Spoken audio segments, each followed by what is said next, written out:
5 years ago, I was in Parliament and spoke in that debate in the run-up to war.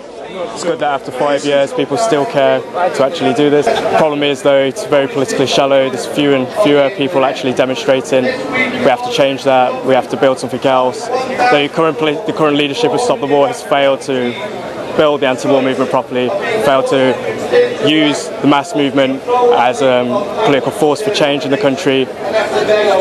Respect's imploded because the foundations of respect are based on false unity.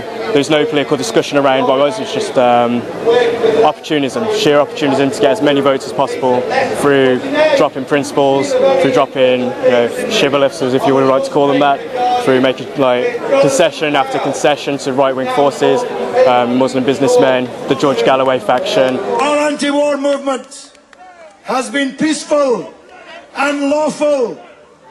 Maybe a little too peaceful, maybe a little too lawful.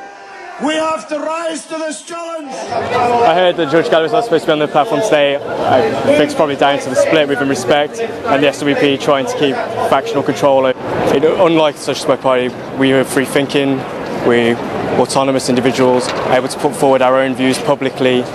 We are able to discuss openly with each other, with other people, with other organisations. This simply does not happen within the Socialist Works Party.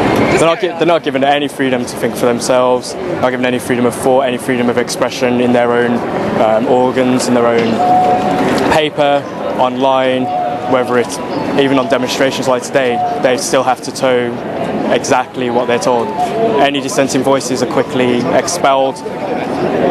This compared to communist students, you can dissent, you discuss freely. A good example of what's wrong with the left is the situation within Iran and the positions that organisations have taken to that. For NUS conference, the AWL and the SPF have both put motions in. The SWP refusing to put any clause in supporting the Iranian social movements, that's the LGBT people, that's the women's movement, that's the workers' movement and the radical students movement there.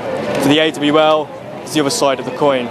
They think that some occupations like that in Iraq may have a positive influence, may give breathing room for the social movements within Iraq. We say this is absolutely wrong. First and foremost, you have to be against imperialism, absolutely. So we immediately call for the troops out of the Gulf region. Secondly, we must at all times be internationalists. We can never drop principled internationalism. We must always stand in solidarity with the people of Iran, regardless of whether they're under the threat of attack, whether they're under sanctions. It is our duty as socialists, as anti-war activists, to stand in solidarity with social movements within Iran. Yeah, Hands Off the People of Iran is an anti-war organisation which is in solidarity with the Iranian people. We've refused to be able to be part of the Stop the War coalition because we criticise the Iranian regime. The leadership of Stop the War coalition are apologists. They consistently refuse to condemn human rights abuses, attacks on the LGBT community, attacks on worker struggles on women inside Iran. The Stop the War coalition recently organised a speaking tour called World Against War. On the speaking tour they had Ibrahim Moussawi of Hezbollah. This shows the complete lack of principles within the Stop the War leadership.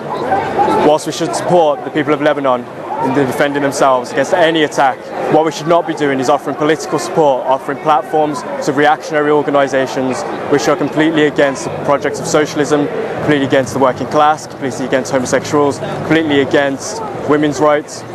First of all, unequivocally against imperialism, against war. The first priority is against imperialism. But also we see it's our duty as socialists, as internationalists, as peace campaigners, that we must stand in solidarity with the social movements of our class, whether it's here in Britain or whether it's in Iran, whether it's in South America, regardless. We have a duty to stand in solidarity with the people of Iran.